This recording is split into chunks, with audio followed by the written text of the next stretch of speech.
Hi everyone. Welcome to Conversion Lab, another Conversion Lab. Today is the 7th of October and a continuation of what we did yesterday. So last week, I should say. So last week we covered, let me start properly. Right. So last week we covered essentially delivering of the service and essentially don't go around just making offers that you can't fulfill on. So it was more around how to manage clients, how to manage projects, how to make sure your own skills are in place, all that sort of stuff. Right. So we covered that last week. Check out last week's video to get a confirmation of the delivery side of things. And I find, and just for your benefit, Trevor, I find that the delivery part is where the problem is, not the selling part. Because the selling part, and I know a lot of people worry about, like, hey, I'm going to get clients, all this sort of stuff. Sooner or later, you're gonna crack that nut. But the day you do, scaling becomes a problem, and this is where this part comes in first. So I covered this first because I wanted people to be aware that scaling of services really is really hard. Actually, it's actually one of the hardest things you'll do. And so focus on that aspect first, or as you're getting more and more clients, or if that's the business you want to work, at least now you have a game plan of building the capability. So for example, if you decide that you want to serve 30 clients from, let's say, 5, well, that requires an entire technological infrastructure, a whole lot of bits and pieces in place for that to work. So we covered that last week. So this week I wanted to cover the selling of the service. And wanted to once again start back from ground zero. I'll assume that the prospective person who's watching this in tomorrow or in the next few weeks, that they're kind of like at different levels. So I want to make sure that I cover everybody here. So firstly, the number one reason that takes you to higher and higher levels of money being made is basically your track record of delivery. That's it. That's kind of like, you know what, let's cut to the chase. It's not some fancy trick, or because even if you are going to do a fancy trick, you might get one guy to sign, but then he's going to leave you a bad review, and you go back and forth, and there's legal battles and chargebacks and all that stuff. So ultimately, your ability to deliver is up and above anything else. The only thing that really matters if you want to do services. So that's why we did last week's work first, right? The first thing is to play the game where you have an edge. What I mean by that is there are people out there who are really good at driving funnels, or doing the media buying side, building the funnel, but they suck at the client management side. If that's you, then stick to 1 or 2 clients, maybe do a joint venture kind of a deal, and really scale big with them. So a good example of that is where someone ends up doing a joint venture with an insurance company or something of that sort, where they bring in the media buying, funnel building capability and toolkit, while the larger company is going to provide the funds, and both of you can work together to really scale big. Of the people that I know inside LeadSouk that have scaled to really high, big numbers, I'm talking about 5-10 mil a month type of level, they generally, the only way that I've seen that happen is where they've done some sort of a joint venture deal, and they are exclusively working with one company, or 2 max. But you're rarely going to see someone scaling to those kind of numbers. And that's not to say that you can't find an exception here or there, but generally speaking, they're hard to find, where you're going to have someone who's doing $5 to $10 million a month and is working with like 40 people. That usually does not happen, because you're somewhat at some level selling a commodity, and whenever you're doing a commodity based product, or where you can be commoditized, it's hard to charge to those kind of numbers, right? And also, it's going to be difficult to find a multi-gazillion dollar company that is using you in a very small way. You normally are a bit more immersed when you're working with large companies, right? So that kind of want to put that to the side. That's not to say that you can't do big numbers providing services, but if you are going to be doing really big numbers, then you're going to be dealing at the enterprise level, right? And that they require a different way of dealing with them. So we'll cover that shortly, and that's what I covered last week. Is if you are going to work with enterprises, then you need to be structured in a certain way. You don't just go from a low ticket $7 ebook funnel to start working with enterprises. There's a path to get there, right? So play the game where you have an edge. Now, if you don't come from corporate, so if you don't have a corporate kind of background, well, then it's going to be much harder to go and play that game. So go play the game where you have an advantage, and then build yourself into that if you want to, right? So, okay, so if you haven't delivered, then you'll have to use basically pricing to move your projects. A good example of that is when I first started doing funnels. I was mainly doing that so I could learn how to do funnels for other people. I've always built many of my own funnels, but I don't have a track record that's external to me. So while I had done many funnels, I'd only ever worked on my own projects before. I came from a B2C background. I'd never done much B2B in terms of as a service provider. So now with the Leads Hook, it meant that I had to change what kind of services we delivered and how we delivered them and so on and so forth. So I would do entire funnels for free. I would just, hey, listen, do you need help? I'll build it for you. And partly because I had no idea what I was doing in terms of being able to provide a service. Like for my own projects, I know I have to plan everything from media buying all the way to the final delivery. When you're working with clients, there's always bits and pieces that you don't do. There's bits and pieces that you do. The bits and pieces that they tell you should do, but then they don't deliver their end of the bargain, and vice versa. And obviously there's miscommunication and so on and so forth. So in order to avoid all that, and I knew I was going to get into that, I just did it for free. That way, if something didn't get done, I'd be like, well, hang on, you're not paying for anything. So let's just kind of, get to the finish line here.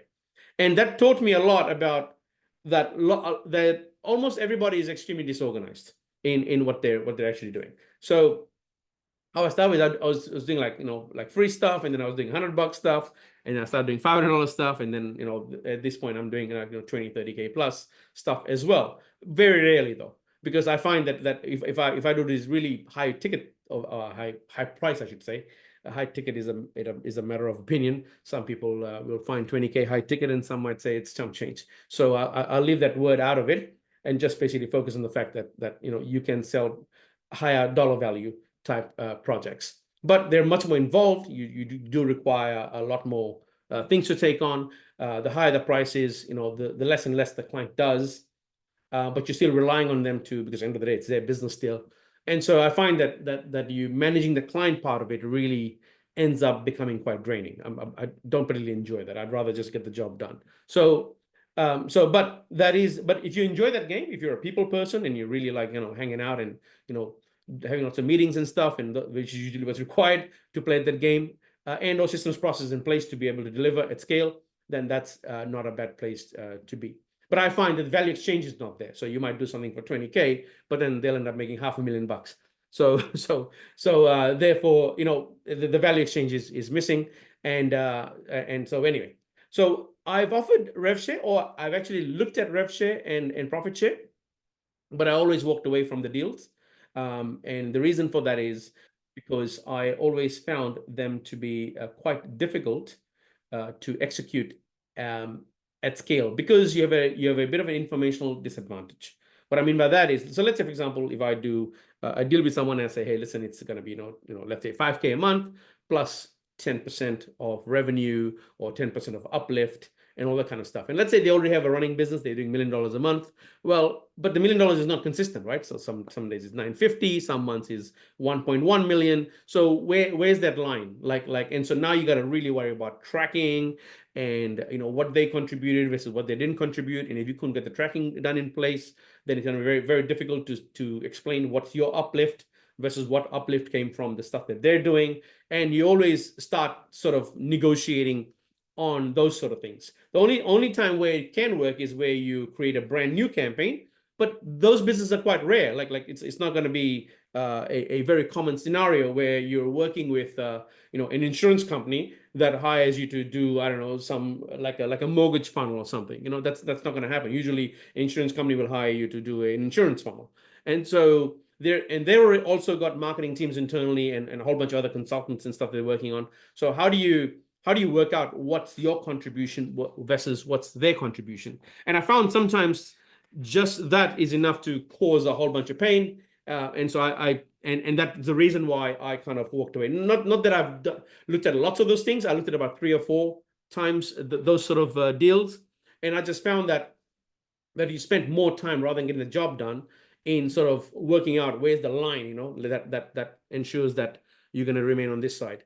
And that's, to me, also is a reflection of reality, because I've done a fair amount of M&A type stuff, and earnouts always tend to be painful, right? And even despite having 100-page contracts and all kinds of rules to ensure this is where the line is, or this is where you're going to pay the earnout, this is not going to pay, even with all that and full access, to accounting books and all kinds of stuff, and you still have issues, right? So that's after looking at these things about 3 or 4 deals, I basically I realized that, you know what, it's a little bit in the too hard basket. Now, that's not to say there aren't people out there who are doing it and who don't mind doing it. Perhaps if you're doing it on a per lead basis, it's easier because obviously you can count that this lead came from your funnel. So therefore you pay me, $10 a lead or $100 a lead or whatever it is per lead. You can, but whenever you're looking at rev share, profit share, it starts becoming a little bit, in the as a service provider into the area in which I don't have much control,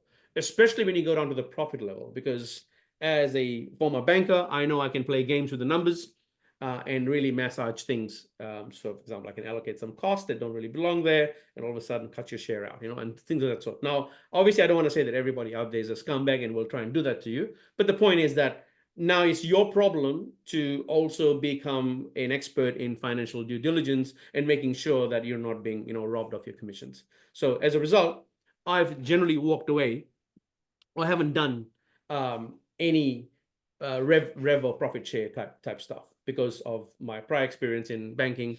Has led me to believe that unless I can get full access to the books, I'm at a bit of a disadvantage. Now, the only two other exceptions to this. Number one is a JV, which is where you bring a certain skill set, your partners, the person who's buying the leads from you, or person who you're building the business with, you form a third company or something of that sort, maybe a partnership or whatever, where both of you have a very strict set of rules as to how it's going to operate. And now that separate entity, whose books you have total control over, i.e., or total visibility of, is probably a better way of putting it, ensures that there is integrity about the process, right? And so it could be that you bring your media buying services, you bring your funnel building services, and they bring the cash to the table or something of that sort. And there's very clear rules. You can see money actually coming in. You manage that through your financial statements and so on and so forth. And that ends up making the process really, really crystal clear. It's all above board, and both parties have full access to information. And that's where a rev share and or profit share or any other kind of share that you are looking for can actually work because of that, right? So that's the exception to the rule here.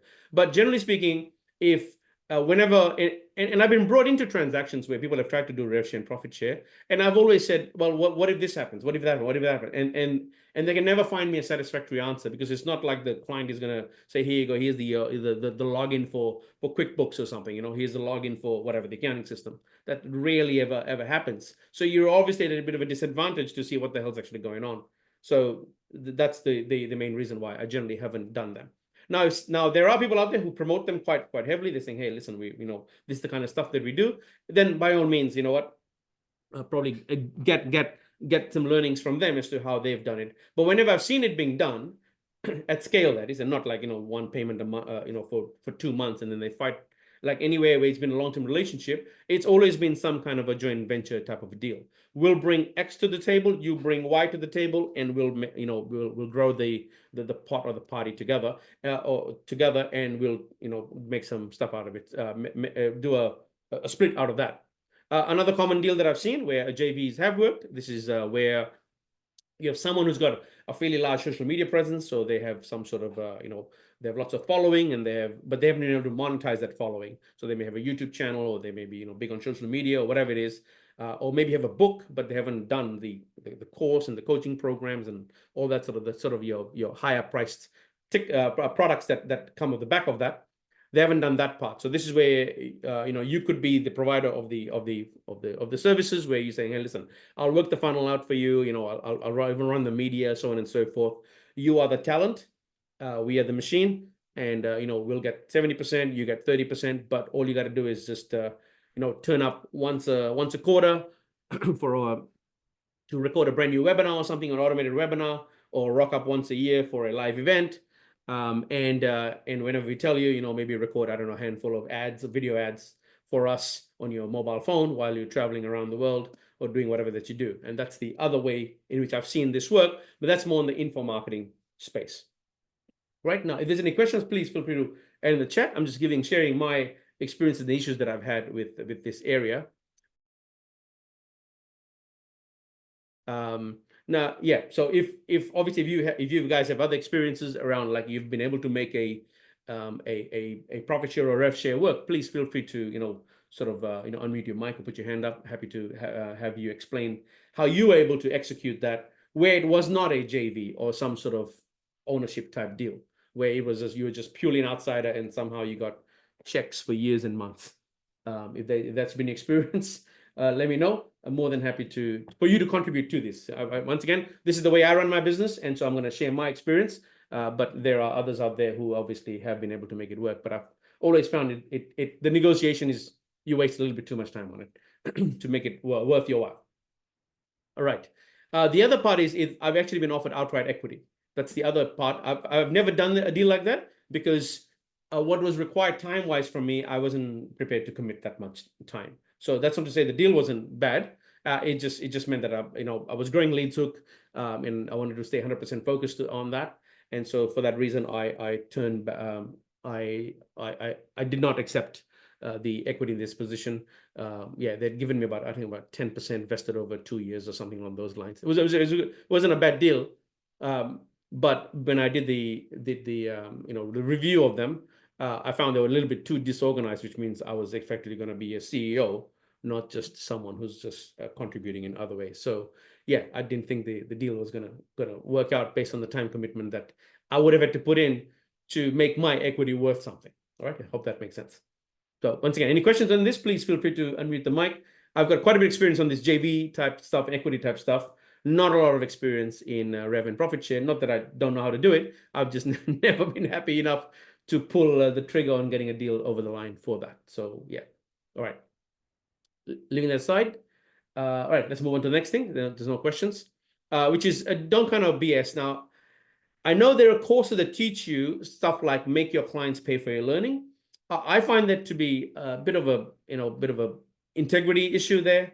At least for me personally, I don't like to take money on things that I don't know what I'm doing. So I shy away from that. That's not to say that people haven't been able to make it work, but I've also seen the other side of it, where someone's actually gone and has been taught this sort of a thing, haven't thought too much of it, gone out there and pitched to someone doing a cold outreach on LinkedIn or something, have taken the money to deliver leads, let's say 10 grand, 20 grand, whatever it was, and they have not been able to deliver because they actually did not know how to build the funnel and how to do the actual work to get the job done. And so now that person who's paid the money is actually chasing you, so on and so forth. This bad in two ways. Firstly, you know what? It just gives you a bad reputation, so on and so forth. But it gives the industry a really bad name that all these lead gen people are a bunch of scammers. They'll just take your money and not be able to deliver. And so that's not to say that it's common, but it can happen, does happen. I've seen the other side of it, where then they'll jump on a call with me saying, "Hey, Nick, I've just signed up. Can you build my funnel for me?" And I'll be like, "Okay, well, what's your experience look like?" And they've never run an ad before, or they've got extremely limited experience. So they know that they're too far, they're too far behind in capability to be able to fulfill on the demand that they've been paid for. So for example, someone says, "Hey, listen, I've just taken 10 grand to deliver mortgage refinance leads in the UK. I know that market really well because I've worked with many people in the area. Right? It's hyper competitive. It's very, very competitive." So then my next question is, "Okay, cool. So you obviously are running traffic in that area." "No, I'm not." "Okay, so you must be running traffic in some other big market." "No, I haven't." So like, "What are you doing right now?" He goes, "Nah, I just buy and sell. I arbitrage. So I buy leads for $10, I sell them for $20. I'm like, "Okay, so you actually don't know how to actually build a funnel and pay for ads." Like, "No." I'm like, "Okay, well, let me just cancel the account, and it's time for you to probably refund your client the money if you are really honest, because there's no way in the next 2 weeks you can learn what usually takes months, if not years, to get really, really good at." So that usually is it has happened. It's happened to me maybe at least 10 to 15 times, where people have done this kind of a thing. Oh yeah, good question, Jay. Licensing is a process on the other side. The other side would need. Yeah, okay. Now, licensing or franchising is a nice model, depending on which side of the position you want to play on. If you are playing on the person who's buying the license, then obviously it's upon you to do the due diligence to ensure that the licensing deal fulfills the promise that they're making you, such as if I pay you X to that whatever the thing you're buying is working. And obviously on the other side, where you want to make sure that you're not selling licenses to people who don't know what to do with it. There have been some cases actually right now. There's a big company here in Australia called Jim's Lawn Mowing. They started in lawn mowing, but now they're in dog washing and car fixing and mechanics and all kinds of stuff. It's, Jim's whatever, Jim's carpet cleaning, Jim's. And they're in a bit of hot water right now for making promises that they can't fulfill on. And so I'm not sure what's going to happen, but some articles have popped up about maybe there's going to be a class action. Who knows? So making sure that if you're the buyer, then you're well aware. Unfortunately, usually what happens is the buyer of the license is a bit of at a disadvantage, because if they're not from the industry or the field, then they don't quite know what questions to ask to fully ascertain if this is going to work or not, or that's the case. If that's the case, then you got to negotiate on those bases, saying, hey, listen, I've got no idea what the hell this is going to work or not, but I'll commit to X now, and I'll need some runway before I can give you the second payment or the bigger payment or the recurring payment or whatever it is. So it boils down to negotiating to do that. If you're obviously on the seller side, i.e. that you're selling the license, then you want to make sure that that obviously it fulfills on the promise that you think it's going to make. Yeah, does that kind of answer the question? I hope it does. Yeah, I have done some licensing deals in the pharma space, so aware of the what's required. Anyway, Jay, over to you. Yeah, absolutely. Just curious to see whether the concept, how you kind of fitted it in. At the end of the day, all deals are hard, right? And Correct. benefit. Yeah, the buyer or whatever it is, whether it be a license or a product or whatever, is always at a disadvantage, because obviously you're the unless you're from the industry. I don't want to generalize too much, but generally speaking, the buyers are, for example, if I'm buying a car, I without being a mechanic, I actually don't know what's going to be wrong with the car until 3 weeks later. So similarly, that's even with licensing deals. Usually if you're buying a franchise kind of a thing or a business in a box kind of a license, then oftentimes if you've never done business before, you're at a disadvantage. And that's exactly what's happening with this Jim's lawn mowing type people. They're selling it to people who are like, listen, you know what, and I'm making 80 grand a year, but I hate my boss in the warehouse, so they're like, I can do a better job just, I don't know, washing a dog or I don't know, whatever, not realizing that now you gotta get the revenue, you gotta buy the leads, you gotta do all that stuff. And essentially, in fact, the reason what got me interested, because this company is selling leads up and above a licensing fee or a franchise fee, and none of those leads convert. And so that's what got me interested in the whole story. So someone's bought effectively a franchise where the client or the buyer is expecting that you're giving me customers, while the seller is saying, listen, I'm just giving you a name, email, and phone number. Your job is to go work them. So there's a bit of a disconnect. But now the person who thought that they like washing dogs or whatever the hell it is, what do they know about closing sales, right? And a 2-week course in a is not gonna do the job here, because that's just the nature of how sales works. It takes a while for you to learn those things. Yeah. So anyway, I hope that kind of answered the question. But yeah, so yeah, licensing does fall into the same thing. Right, moving on to knowing your sweet spot. Right now, high ticket does not always mean a better or more profitable. This is often I see this in a lot of Facebook groups where people kind of want to, and I want to do high ticket, I want to do high ticket. Procter and Gamble, Unilever, there's no high ticket there. It's just millions and millions of Coca-Cola, for that matter. It's millions of products being sold, small margin, but the customer's there for life. Pharma works in a very similar way, where if you become a heart disease or a customer, or high blood pressure or whatever the heck it is, or diabetes or something like that, or erectile dysfunction, Viagra, or whatever, you become a customer at 40, 50, whatever it is, or toothpaste, you start brushing your teeth at the age, 3 or 4 or whatever it is, till the day you die. So the LTVs are measured in decades. As a result, even if it's low margin, i.e. I produce my toothpaste for $2, I sell it for $4 or $5, That's not a very high margin because bulk of it is marketing, and you you're still a multi-billion dollar company, is because of the fact that you can, once the product has penetrated to the customer, the consumption is for the rest of their lives, or for many, many months and years. And to me, I like those businesses much more because they're much more stable.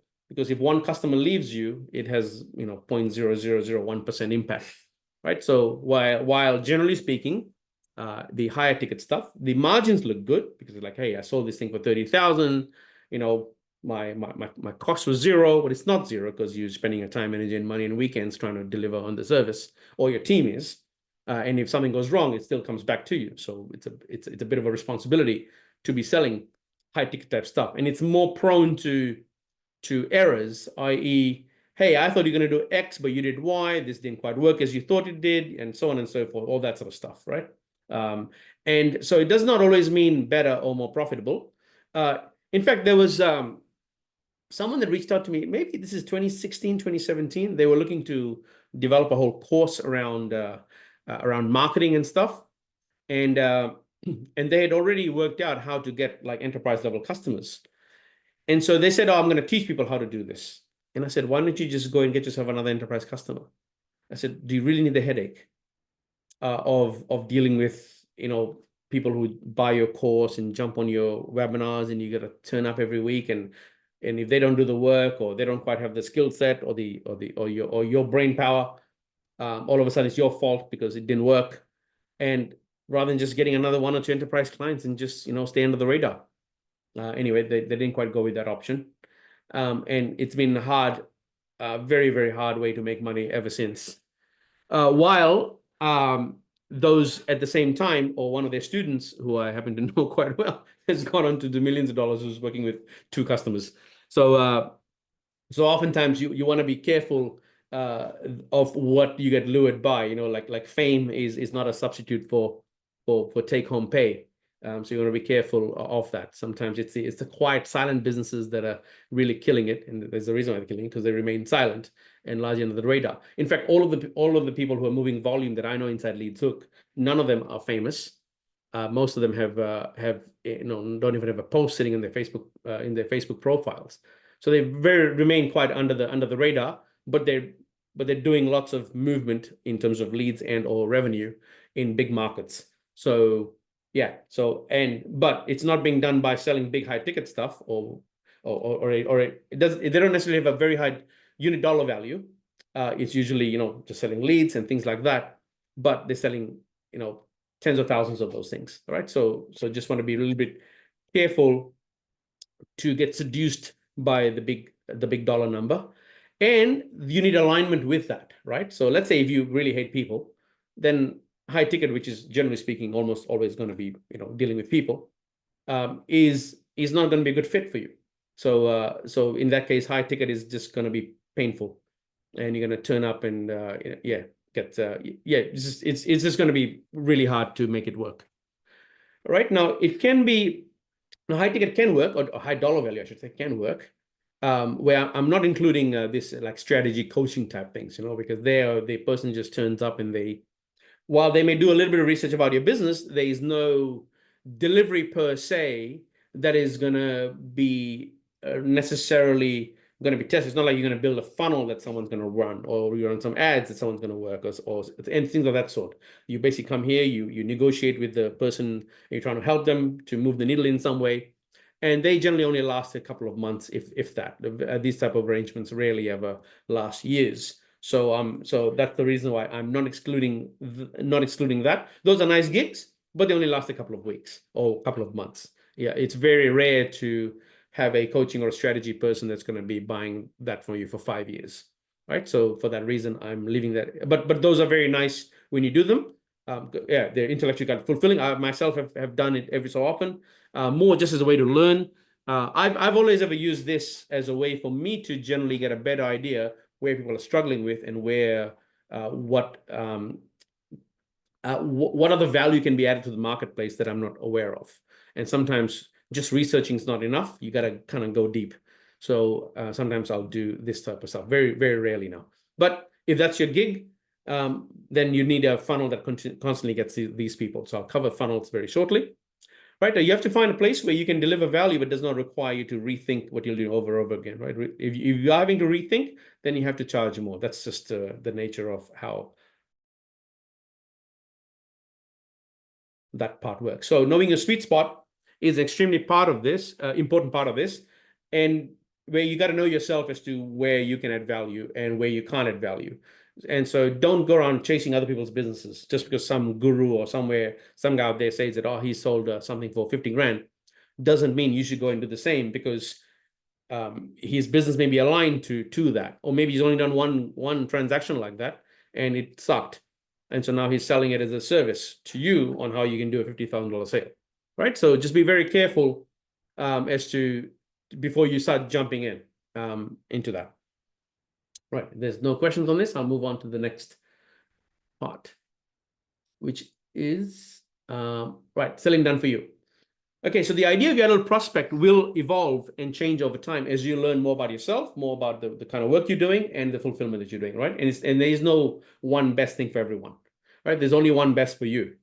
And a good example of that is so there was someone reached out to me recently. They made some changes to their life insurance funnel, and they started getting cheaper leads, but the leads weren't backing out for the client they were selling it to. So, for example, let's say if they were previously getting leads from Facebook for $20, now they're getting them for $10, but they're selling them for $40. So obviously, instead of making $20 margin unit margin, they started making $30. So it was a good day, right? You get a 50% bump on the profit per lead that they're making. Unfortunately, the leads didn't back out for the client because they were much lower value in terms of what they bought, and so on and so forth. So the client wanted to terminate the contract with the lead gen, saying, hey, I'm not interested in buying these leads from you anymore because they're crap. But they were very profitable for the lead gen for himself, right? So you've got yourself a disconnect here. And so it's really important that to not kind of panic, because those leads were probably a good fit for a business that really moved on volume, right? So like the Walmart of life insurance, they would probably be a good fit for that. And I'm sure there's some automated platforms out there that just automate the whole sales process. There's no human involved. And these leads would probably be a good fit for those people because they're looking at volume and they're looking at dollar value sale type customers. So their customers are people who are, they're not buying high value insurance products. They're buying low value insurance. For example, they're insuring themselves for $200,000 rather than the $10 million policy. Right. Well, while the client that signed up to really was looking for somewhat high end, maybe not 10 million, but somewhat higher end, I guess, type clients.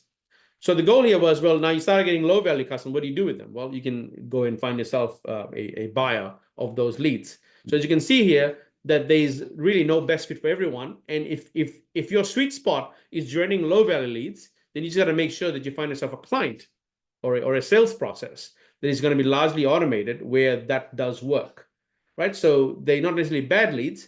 They're just really bad in terms of there's no economic value for a full service insurance company, but they may be a very good fit with someone who's automated, right? So just want to make sure that you're aware of that. And so if you found yourself a sweet spot in either one of those markets, then be aware of what the end outcome is, so you align yourself properly to them.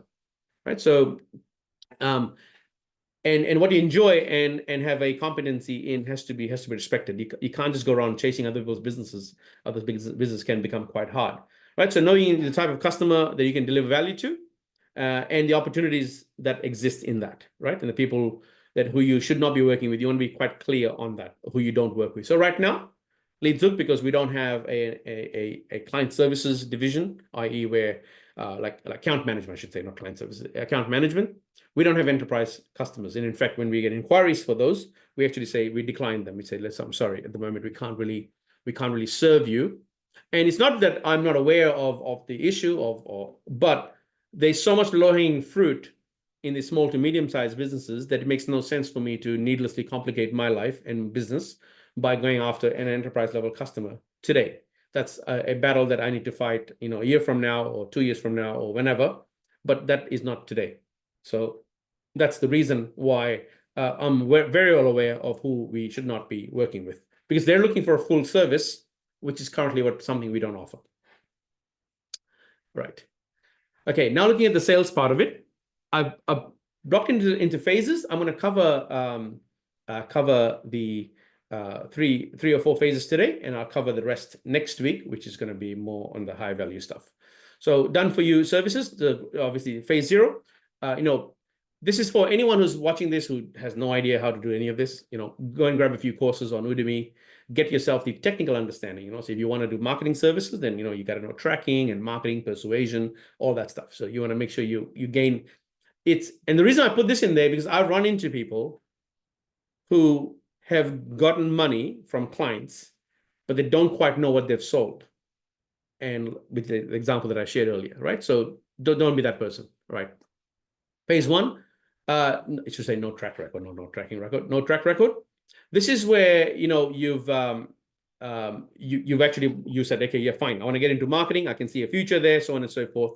You can either offer cheap services, and it's not going to be profitable, and it can be quite tiring, and you use that to build a track record, right? Now, this does not have to be any years and years of doing this. This can be quite fast. In fact, I've run into people who've done it for about a month or two and quickly moved on to slightly higher, and then so on and so forth. So they sacrifice the first 1, 2, 3 months to do lots of low value services. So for example, I met someone who does entire funnels. They were on something like one of the freelancing sites, I think it was like Upwork or something, where they would do funnels for like a couple $100 only, and they knew it wasn't profitable, but they had no track record.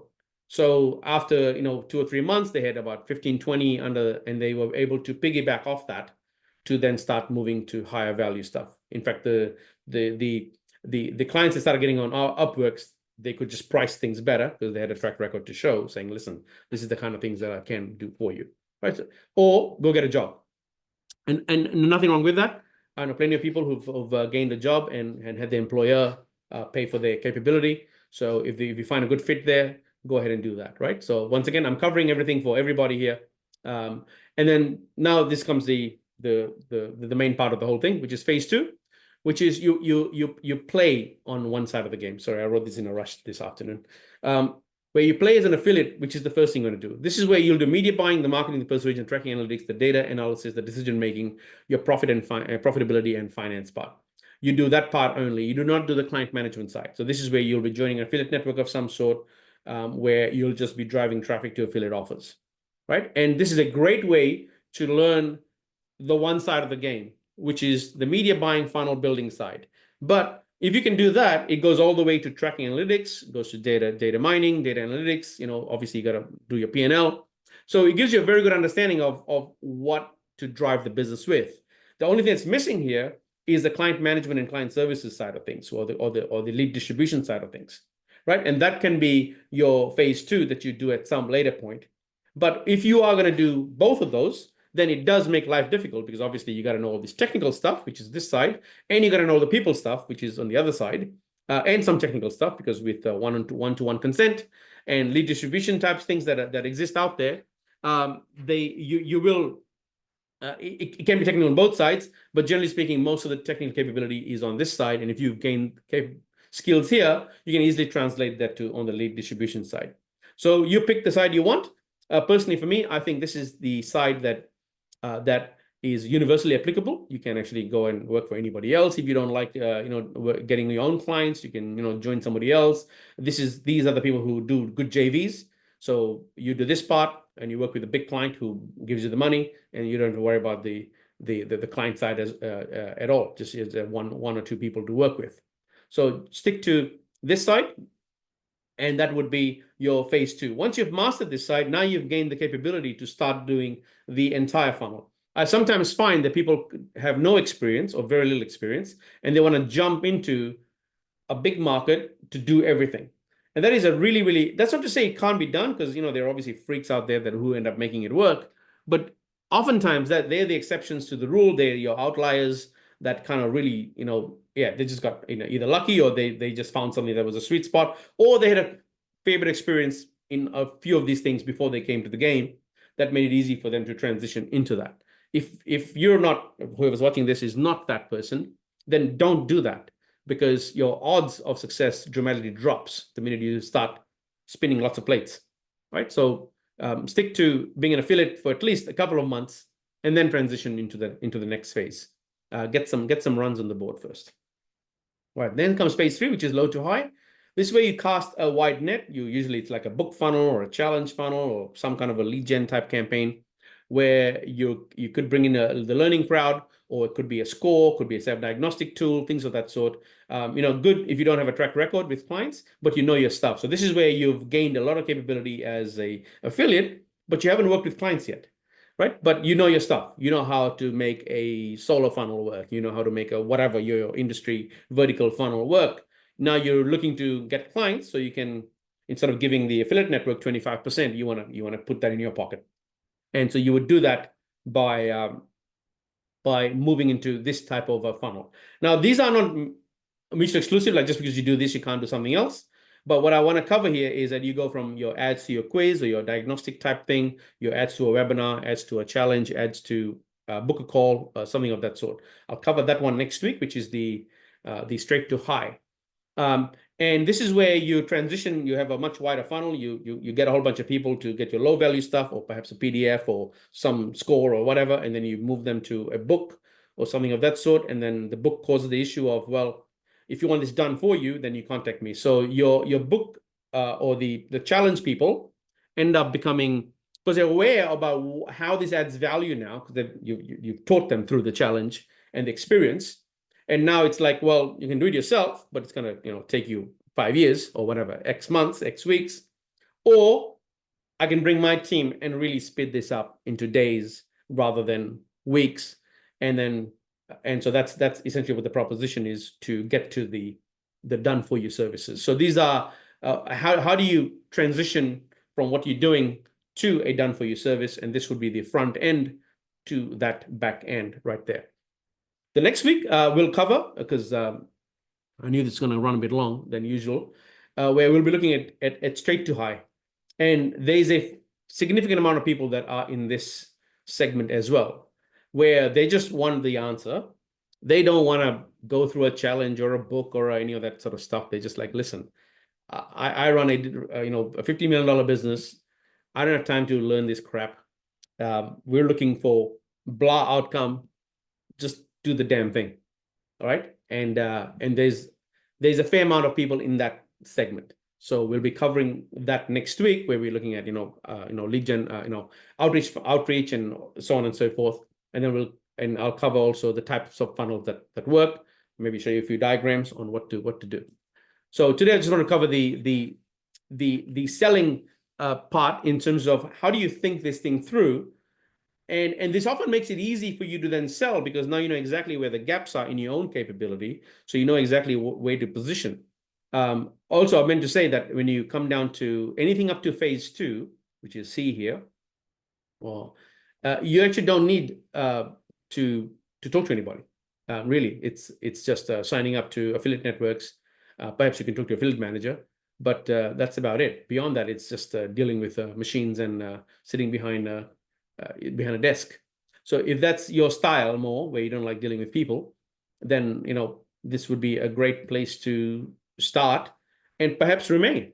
I know a few people inside Leadshook that do anywhere from $500,000 to $1 million, and they are just in that range, just in the affiliate type thing, and they don't particularly like dealing with people, or they have lifestyles where they're traveling a lot or whatever, and so firing up a laptop and looking at your stats is much easier than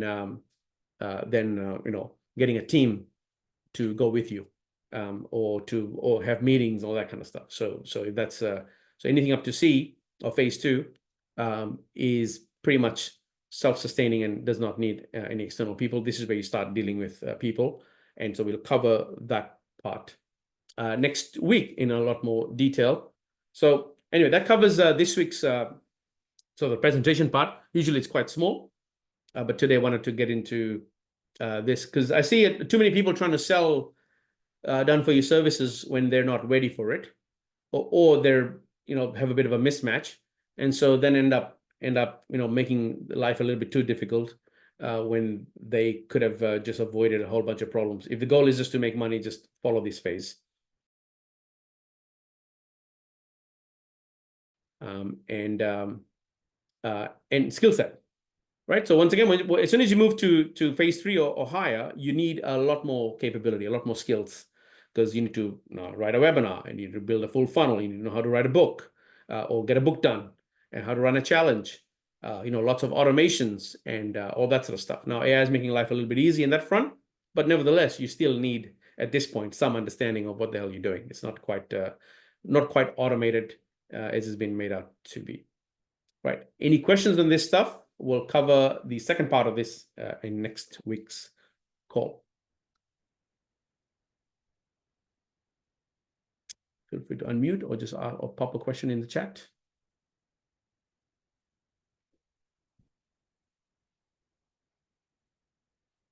Nope. All right. I'll move on to other questions. Yeah. Hey, John. Yeah, just a quick question. Yeah. It's the timing of this presentation. I have been brainstorming a pay-per client, so to speak, for a tax attorney client of mine who's also a longtime friend. Yep. And that he struggles with. He's got a good back end operations, but he's got a terrible front end aspect as far as the sales. And so we've been in discussion of, I do the marketing, I pay for the marketing out of my pocket. I bring in the leads to through a funnel. I handle the qualification of the lead. Yep. Have them technically pay, sign up, pay a small fee for the investigation stage, and then he takes it from there. But I've been, trying to figure. I get the lead cost just on the Google Ad side is about $150 for a conversion, so it's not cheap. And so I'm just trying to figure out a model to where I'm not losing money, and because So if it's a 10%, so assuming there's a 10%, I'm trying to say, okay, 1 out of 10 converts to a client. That means that's $1,500. Sale. Potentially out of my pocket. Not including all the additional clicks. The average click charge is about $27. So anyway, just throwing it out. Okay. Okay. So, the first thing to do is to run a self-diagnostic type of a funnel. Like your that vertical lends itself to this, because I've done some work in this in the past, where a diagnostic tool usually works quite well. So essentially, like, how screwed are you?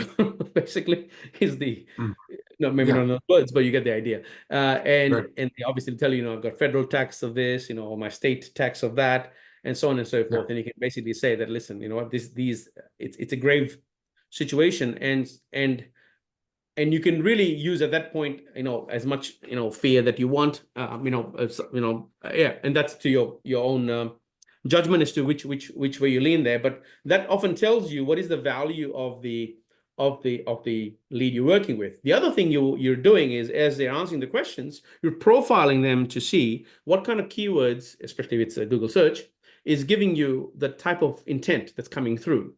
And you want to track that. So put your UTM params or whatever, however you're doing it. You want to track that all the way to what's happening at not just your conversion, but then of those, what's happening at the client side, i.e. your attorney friend, and what's he able to do with them, and who's going to convert. Because while you can work with broad brush numbers, saying, "Hey, listen, for every 10 that come through, one's going to buy," you're going to find when you look at inside the numbers, such as at the keyword level, you're going to find that there are people that actually convert at a much higher rate, and therefore that is one area that you want to focus on. Now, by that I don't mean just the keyword focus, but the conversation that keyword related to that was able to give you that kind of traction. Now, what you want to do is you want to take the other keywords that have got a lower traction, i.e. less than 10% conversion, or whatever your benchmark or break-even number is. You want to start changing the conversation, but only change the conversation for those ones and see what can happen. The other thing you can do is if you are running search, you should talk to Jay, who is on the call here. Okay. They've got a pretty ninja tool that helps you find negative keywords. So what I'll do, Jay, is I'll introduce you to John after the call, and you guys should have a chat. So Okay. yeah, so what it's doing essentially is anyway, I'll let Jay sell it to you, not me. I might do a botched job of it. But essentially, a set of keywords you should not be buying. So therefore, it saves you a whole bunch of money to get that learning out of the way. And they've been working with some AI type tech to be able to do that. So I'll leave it at that, but I will do the intro after the call. So that's would be my focus on. And so what you're doing now is you're looking to see, can you bring down your blended cost per sale or cost per client or whatever, how you want to put it, by being able to see all the way to the ads and the keyword themselves, rather than just looking at a campaign level, saying, "Hey, this is what my ad spend is, and this is what the conversion is." No, we want to look inside the numbers and say, well, can we find any relationships, any data there that is allowing us to see a bit more by saying, "Oh, hang on a second, this type of answers has a much higher conversion rate at the client side or at your friend's place," and so therefore, what do we know about them? You're like, oh, you know what? They have debts of over X amount, or maybe they have debts in a certain vertical or industry. Maybe they have debts in, whatever those learnings are. Those are data points that really allows you now to how to adjust the ads now and what kind of ads you should go after. Now, let's say you uncover from that initial data set that a lot of the people who are working out quite well for your client or for your friend is of a certain industry or something, a certain size.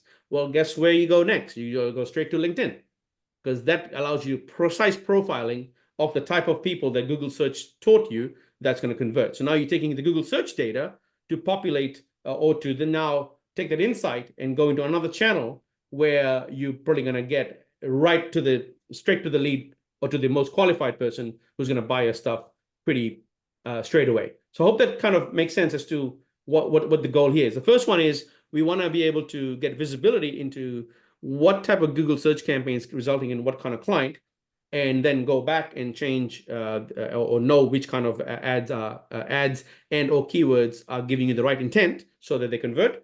And then you want to take the ones that are not converting and start testing new intents on them to see whether you can make any of those non-converting ones convert. And that way, what you're doing is you're moving the average conversion rate across the entire campaign while removing stuff that you just, after some testing, works out it's just not going to convert. So you just kill that off straight away.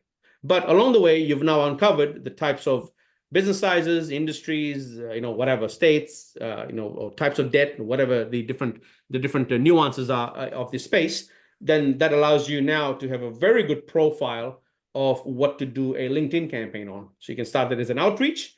And then if the outreach doesn't work, then you can actually start running LinkedIn ads. And that would be one way to kind of play in both space. So the first thing to do from a tracking perspective would be to update your GTM container and put in your LinkedIn ads. Put in your LinkedIn, conversion pixel or the pixel and conversion pixel. So that way, the audiences that you have automatically are starting to get built inside LinkedIn. So the day you choose to to go into that platform, the data is already available for you to piggyback off right away. And should you not decide to go there, that's okay. It's only like a 10-minute job to set all these things up anyway. So there's no downside. It's like almost like buying a call option on LinkedIn. And the day you ever want to use it, it's available. Does that make sense? Yeah, thank you. Okay, no problem. Happy to help. All right, we have Hey, no problem, Jay. If you want, why don't you just drop in your email address, and John can grab that off you right away. Yeah, appreciate that. Thanks, Jay. Hey, no problem, John. And yeah, happy to connect people who can help each other out. That's my job. Awesome. There you go. Chase Got just it. dropped it for you. Yeah, cool. Yeah. Great. Yeah, great question. I often find that cross ad type thing is actually a highly underutilized strategy, actually, especially for B2B, where you're working with businesses. Because as soon as you find the sweet spot, I mean, that's it. All the data is sitting inside LinkedIn, or at least to a large extent.